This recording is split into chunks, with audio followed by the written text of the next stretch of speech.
내로남불 시어머니에게 속 시원하게 한 방 되갚아줄 수 있었습니다.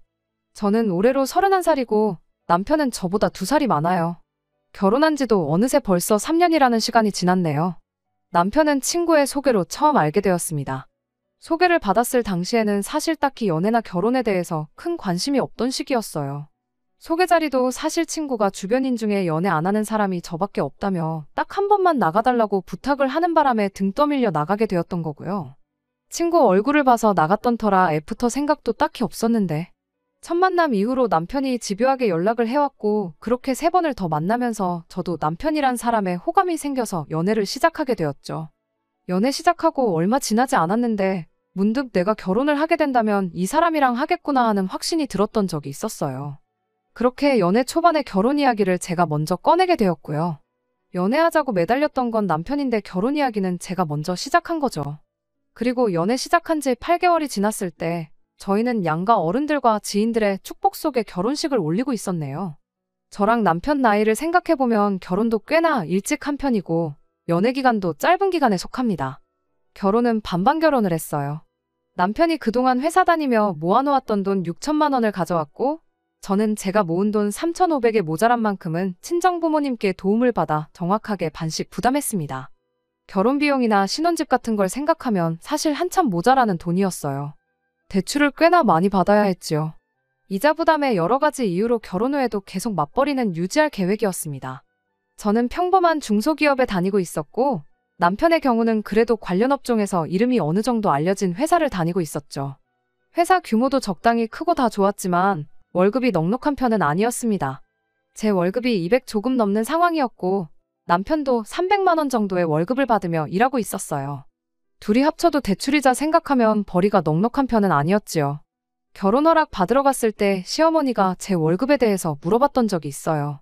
사실 요즘 아르바이트를 최저시급으로 일해도 200만 원 언저리까지 번다고들 하잖아요? 반대로 생각해보면 당시 제가 회사 생활 3년 차였는데 고작 최저시급보다 조금 더 벌고 있는 상황이었던지라 제 월급에 대해서 스스로에게 조금 부끄러워했던 경향이 있었어요. 그래도 결혼 허락 받으러 간 자리에서 시어머니가 물어본 질문이었는데 그걸 숨기기도 그렇고 부풀려서 말할 수도 없는 노릇이었죠. 결국 주저하다가 사실대로 대답을 했죠. 제 예상과는 다르게 시어머니는 여자가 그 정도 벌면 됐지 하면서 대수롭지 않게 받아넘기셨어요. 그때는 시어머니가 제 체면을 생각해서 그렇게 대답하신 줄 알았고 그 배려에 감사한 마음까지 가졌었어요. 나중에서야 알고 보니 사실은 제 체면 때문이 아니라 아들 체면을 위해 그런 대답을 하셨던 거였고요. 남편도 회사 이름값 대비 같은 직종에 종사하는 사람들과 비교해보면 넉넉한 월급이 아니었으니까요. 혹시나 제가 남편보다 월급이 더 높으면 아들 기가 죽지 않겠나 뭐. 그렇게 생각하셨던 것 같고 그래서 제 월급을 듣자마자 그 정도 벌면 충분하다고 하셨던 것 같습니다. 비록 둘이 합쳐 500만 원 조금 넘는 월급이었지만 그래도 맞벌이 유지하면서 생활비 내고 이자 갚고 하면서 어느 정도 저축도 할 수 있는 상황이었어요. 그래서 원래 계획대로였다면 작년부터 자녀 계획을 시작해서 올해는 좋은 소식도 기다려볼 법했는데 안 그래도 안 좋은 주머니 사정이었는데 생각지도 못한 악재가 겹치는 바람에 어쩔 수 없이 자녀 계획을 뒤로 미루는 결정을 내리게 되었습니다. 제가 회사를 잠깐 쉬어야 하는 상황이 생기게 되면서 결국엔 실직을 하게 되었거든요. 오늘 제 이야기를 하려면 이때의 이야기를 안 할 수가 없어요. 실직하기 전까지는 오히려 이제 집안에 좋은 일들만 가득하겠구나 싶었던 나날들의 연속이었어요. 박봉으로 일하던 직장이었지만 또 회사에 오래 붙어 있으니 저도 어느덧 경력자 대우를 받기 시작했고 그간 수고했던 노고를 알아주기라도 한 건지 미약하긴 하지만 월급도 조금 올랐었어요. 더 좋은 소식은 남편이 다른 회사에서 더 좋은 조건으로 스카웃이 되었다는 거였어요. 관리자급 대우로 이직을 하게 되었던 터라 새로운 회사에서 남편에게 이직하기 전 한 가지 제시한 조건이 있었는데 업무와 관련된 자격증을 취득해오라는 것이었습니다. 하지만 남편이 다니던 회사에서 이직 사실을 알게 되면서 남편한테 이유도 없이 야근을 시키거나 하는 식으로 못살게 굴기 시작했어요. 공부할 시간이 모자라다 보니 결국 남편은 퇴사를 결정했고요. 회사 다니면서 반년 정도 공부해 자격증을 취득하는 쪽으로 계획을 세웠었는데 퇴사를 하면서 그 기간을 3개월로 줄이겠다고 내린 결정이었습니다. 안 그래도 모자란 형편에 3달가량 남편이 월급을 가져오지 못하는 게 저희 가계부에 꽤나 큰 타격이긴 했지만 당장 이직을 하는 게 최우선적인 목표였다 보니 어쩔 수 없는 상황이었어요. 그러던 와중에 친정부모님께서 사고를 당하셨어요. 여름휴가 다녀오고 올라오는 길에 고속도로에서 교통사고가 크게 났었습니다. 다행히 목숨에는 지장이 없었지만 두 분 다 크게 다치셨어요. 한 달 가까이 병원에 입원해 계셔야 했고 퇴원 후에도 한동안은 쭉 병원에 통원 치료를 다녀야 했습니다. 두 분 다 팔다리 쓰기가 힘든 상황이었기에 곁에서 간병을 해줄 사람이 필요했습니다. 고맙게도 남편이 자기가 두 분 간병을 하겠다고 자처해줬어요. 어차피 시험 공부 때문에 책상 하나만 있으면 되는 거 아니겠냐고 하면서요. 통원 치료를 위해 병원 모셔다 드리는 게 매일같이 가는 것도 아니니 친정집에 머물면서 두 분 필요할 때 수발 들어주고 나머지 시간에 공부를 하겠다는 계획이었습니다. 시험까지도 시간이 어느 정도 남아 있었고 만에 하나 회사에 다시 출근하게 된 이후에도 장인 장모님 간병해 줄 사람이 필요하면 그때 가서 간병해 줄 사람을 구하면 되는 거 아니겠냐고요. 그런데 이 사실을 알게 된 시어머니가 그게 가당키나 한 일이냐며 반대를 하고 나섰습니다. 이러다 남편이 자격증 시험에라도 미끄러져서 이직도 못하게 되는 거 아니냐고 하면서요. 솔직히 저도 그 부분은 아예 생각을 안 해본 게 아닙니다. 똑같이 걱정도 됐고요. 하지만 남편이 그렇게 하면서 시험 준비해도 어려울 것 없고 그거 잠깐 도와드린다고 못 붙을 시험이었으면 시작도 안 했다며 걱정 마시라고 못을 박더라고요. 하지만 남편의 해명에도 시어머니는 이 상황을 끝까지 탐탁치 않아 하셨어요. 급기야는 저한테 따로 전화까지 하셔서는 내 눈에 흙이 들어가도 내 아들이 너네 부모 간병하는 꼴은 못 본다는 말까지 하더군요. 영 끊고 살 자신 있으면 어디 한번 니네 집에 내 아들 한번 보내보라는 소리도 서슴지 않으셨고요. 강경한 시어머니 태도에 저는 남편에게 이 사실을 전했고 남편이 다시 시어머니와 이야기해보겠다고 했습니다. 하지만 오히려 역효과가 났어요. 시어머니는 저에게 이젠 하다못해 고자질까지 하냐면서 내 아들한테 할 소리였으면 너한테 전화를 했겠냐며 더 노발대발하셨어요. 결국 저도 남편도 시어머니의 고집을 꺾을 수 없었습니다. 남편은 저에게 걱정 말라고 자기가 했던 약속은 지키는 사람이라며 알아서 해결하겠다는 말을 해왔어요. 친정부모님 퇴원날 맞춰서 남편이 짐 챙겨서 친정으로 향했고요. 모든 게 다 잘 해결되었으니 걱정 붙들어 매라고 하면서 말이에요. 저는 그 말을 철석같이 믿었는데 사실은 전혀 해결된 게 아니었습니다. 남편이 시어머니한테는 말로만 간병 안 하겠다는 식으로 둘러대기만 했던 거였어요. 그때그때 시어머니한테 가끔 걸려오는 전화만 넘기면 되겠다고 생각했었나 본데? 문제는 저희 시어머니가 그렇게 호락호락한 사람이 아니었다는 거예요. 남편이 자기 어머니를 과소평가했던 거였죠. 남편 전화를 받고 시어머니가 바로 그 다음날 저희 집에 아예 짐을 싸들고 찾아오셨거든요. 퇴근하고 집에 도착한 제가 현관문 앞에서 무표정으로 저를 노려보고 있는 시어머니를 마주했을 때 정말 너무 놀라서 심장이 철렁하고 내려앉는 느낌이었습니다.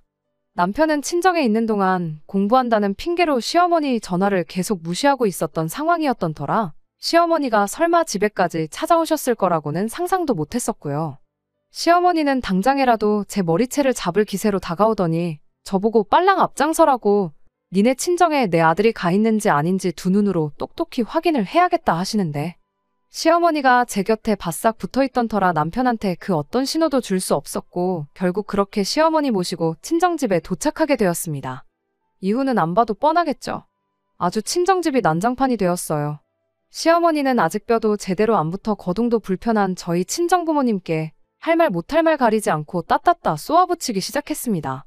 사돈은 모아놓은 돈이 얼마나 없길래 그 구하기 쉬운 간병인 하나도 못 구해서 남의 아들을 부려먹느냐. 자식이 없는 것도 아니면서 부려먹을 거면 이 집 자식을 부려먹어야지 왜 귀한 남의 집 자식한테 간병을 받느냐 하면서 저희 친정부모님한테 화를 내더군요. 친정부모님은 이런 비하인드 스토리를 모르셨으니 난데없는 시어머니의 등장에 엄청 당황을 하셔서 제대로 대답도 못했어요. 남편이 어찌어찌 시어머니를 집 밖까지 끌고 나가서 그만 좀 하시라고 이를 키운 건 난데 왜 장인 장모님께 그러냐며 한 소리 했지만 시어머니는 현관문 너머 저랑 저희 친정부모님 들으라는 듯이 언성을 더 높이면서 아주 난리법석을 떨어댔습니다. 아무튼 그날은 어찌어찌 넘어가긴 했는데 문제는 그 이후였어요. 친정에서는 이런 어이없는 경우에도 불구하고 시어머니한테 먼저 사과부터 하셨습니다. 자초지종을 몰랐으니 사위의 호의가 고마울 따름이었고 애초 계획한 대로 간병인을 구할 테니 노여움 푸시라고요. 그런데 시어머니가 간병인도 쓰지 말라며 고집을 부리기 시작했습니다. 이러다 또 당신 모르게 당신 아들이 간병을 하게 될 줄 어떻게 아냐며 짐 싸들고 온 김에 당신이 저희 집에 머물며 직접 아들 공부하는 동안 뒷바라지를 해주겠다고 하시더니 제가 꼴도 보기 싫다면서 그동안 저는 친정에 머물면서 부모 간병이나 하라고 했거든요. 아들이 공부하는 동안 마음 약해지게 집에 얼굴 비칠 생각하지 말라고 하면서 말이죠.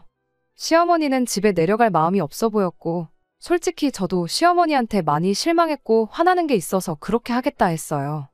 시어머니랑 남편이 집에 돌아가는 길에 남편이 저에게 눈빛으로 미안하다 사과를 하기는 했지만 그거 가지고는 풀릴 감정은 절대 아니었습니다.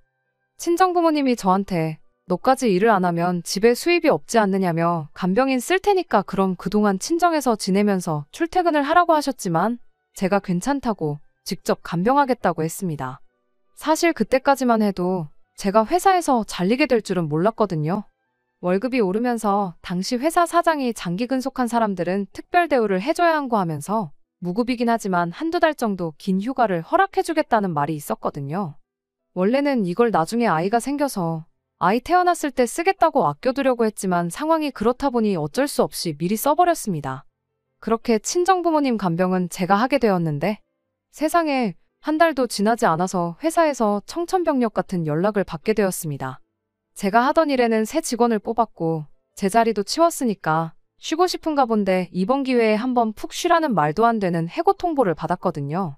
그날 당장에 회사까지 찾아가 사장한테 먼저 괜찮다고 하지 않았느냐 따지기도 하고 죄송하다 빌기도 해봤는데 소용없었습니다. 장기 휴가를 쓰란다고 진짜 쓰는 사람이 어디 있냐며 회사에 대한 열정이 부족한 사람을 직원으로 둘 생각 없다고 뻔뻔하게 나오는데 거기서 제가 무슨 말을 더 해봐야 쇠귀의 경읽기였습니다. 그렇게 저는 실직자 신세가 되었습니다. 친정부모님은 당신들이 괜히 사고에 휘말리는 바람에 제가 이렇게 됐다며 당신 탓을 하셨어요. 남편도 자기가 일 처리를 똑바로 못해서 일이 커졌다며 자책을 했고요. 친정부모님이 간병인 썼어도 똑같은 돈 나갔을 거라며 저한테 600만 원을 건네주시긴 했지만 따지고 보면 시어머니 탓이 제일 컸는데 막상 시어머니는 제 실직을 두고 그깟 돈 얼마 벌지도 못하는 걸 회사라고 다녔냐며 이참에 전업주부 하면서 내 아들 내조나 잘해주라고 나오더군요. 하고 싶은 말이 잔뜩 있었지만 다 참았습니다. 그나마 다행이었던 건 어느덧 친정부모님도 제 도움이 필요 없어지셨고 남편도 다시 출근을 하게 되었다는 사실이었어요. 이직 조건도 좋아서 월급도 300만 원에서 400만 원으로 오르긴 했지만 암만 제 월급이 최저시급 정도밖에 안 되는 박봉이라 할지라도 둘이 벌어서 501대랑 비교하면 오히려 벌이가 줄어드는 거잖아요. 대출도 대출이지만 저금도 액수를 크게 하고 있었는데 여유가 오히려 더 없어졌습니다. 저도 새로운 직장을 구하겠다고 가만히 보고만 있지는 않았지만 몸담았던 직장이 별 볼 일 없는 회사였던 데다가 제 나이도 있다 보니 새 직장을 구하는 게 보통 힘든 일이 아니더라고요.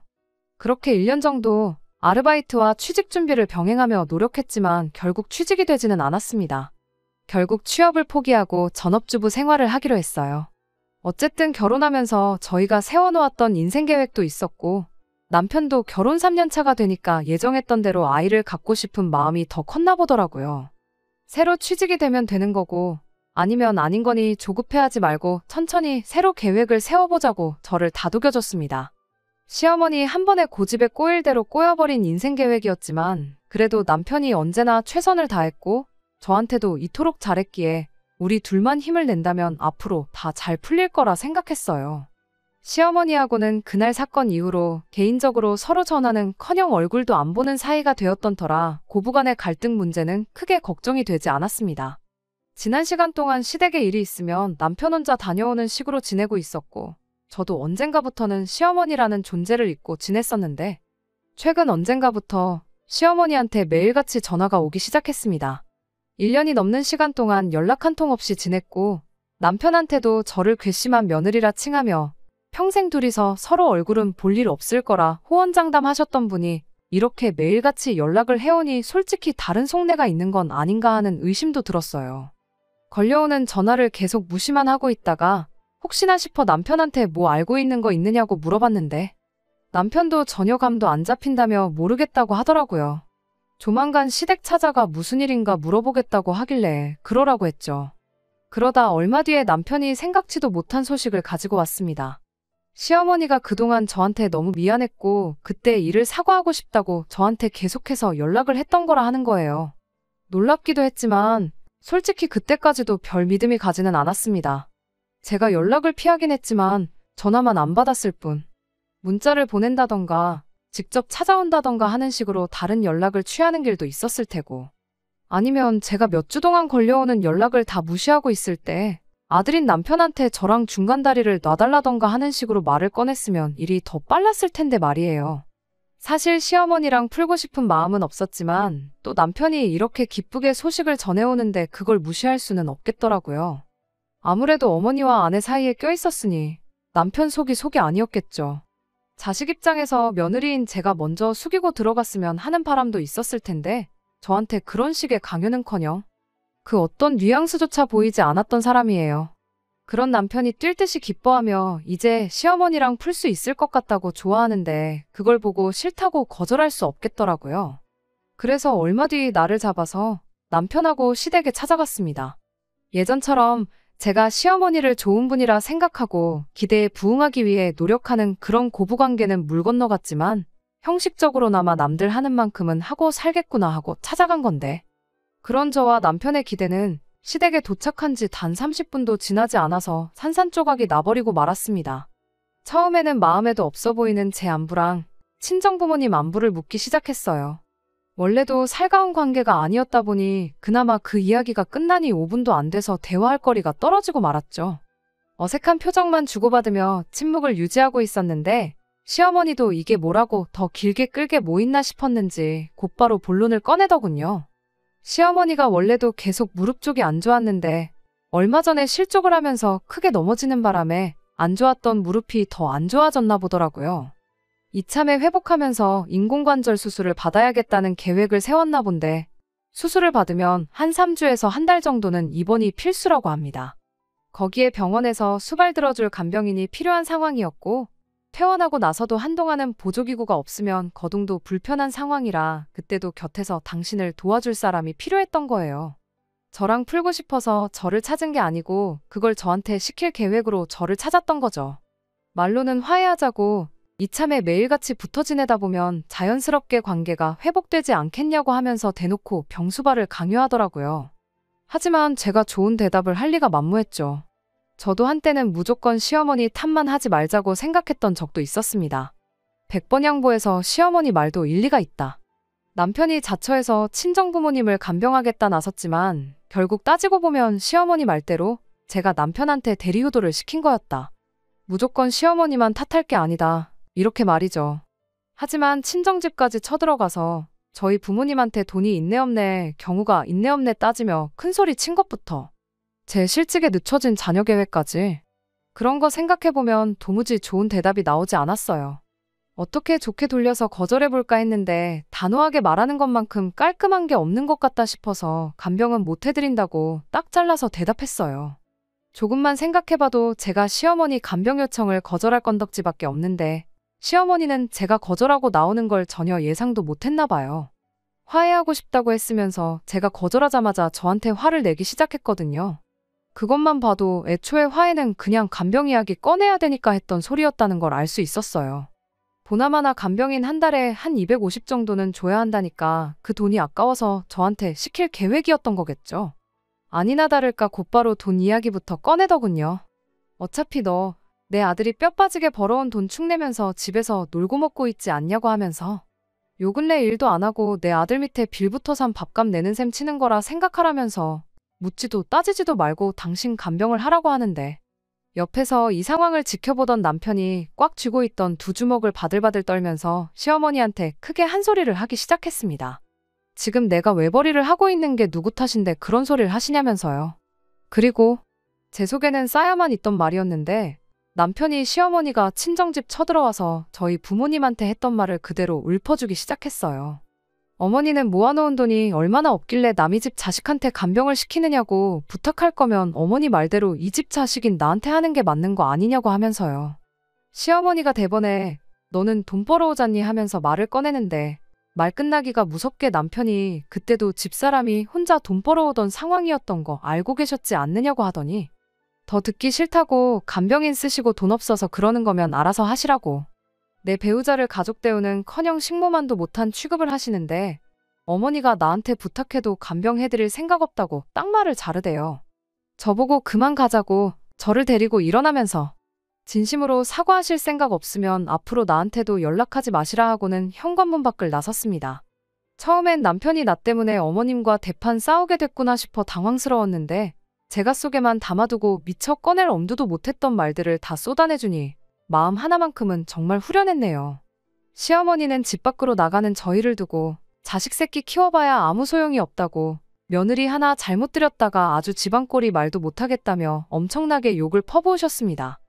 하지만 크게 신경 쓰이지는 않았어요. 남편이 이렇게 든든하게 버텨주는데 뭐가 무서울 게 있나 싶었으니 말이지요. 시어머니는 결국 간병인을 구하셨다고 하더라고요. 하지만 아직 남편도 저도 시댁에 먼저 연락하고 있지는 않습니다. 얼마 되지도 않았지만 매달 외식이나 하시라고 보내던 용돈도 끊어버렸어요. 남편한테는 고맙기도 하고 동시에 미안하기도 하고 여러 가지 마음이 교차하네요. 다른 사람도 아니고 어머니와 그렇게 되었으니 그 속은 제가 생각하는 것보다 훨씬 더 문드러져 있지 않을까 싶어요. 며느리인 제가 어른인 시어머니에게 먼저 사과를 받아내겠다는 생각은 추호도 없지만 그래도 아마 제가 먼저 시어머니에게 화해의 손길을 내미는 일은 앞으로도 없을 것 같습니다. 며느리 입장에서 시어머니와 연 끊고 지내는 게 훨씬 더 편해서 그런 건 아니에요. 시어머니가 저렇게 된 게 자업자득이라 생각하는 건 더더욱 아니고요. 저와 시어머니의 문제에서 이젠 남편과 시어머니의 문제가 되었으니 앞으로 어떻게 되던 간에 남편이 내리는 결정에 따르려고 해요. 제가 원치 않은 방향일지라도 저를 위해 제 편이 되어준 남편이 내린 결정이라면 그렇게 할 생각입니다. 끝까지 들어주셔서 감사합니다. 오늘의 사연은 여기까지입니다. 구독과 좋아요, 알람 설정 부탁드리고 더 좋은 사연으로 다시 찾아뵙겠습니다. 감사합니다.